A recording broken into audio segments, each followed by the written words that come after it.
Hi, it's Steve. Today we'd like to show you how to change the door shelf retainer on your refrigerator. It's a really easy job. Let me show you how we do it. Now to do this repair, we're going to open up the refrigerator door.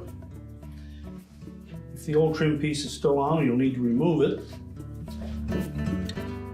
On the inside edge, simply pull away and lift up.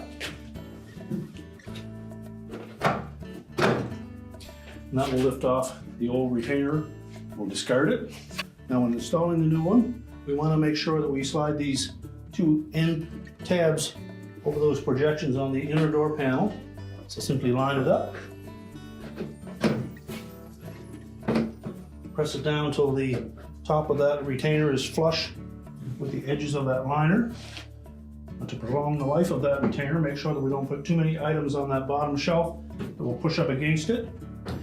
And remember to recycle your old one. Close up the door and your repair is complete.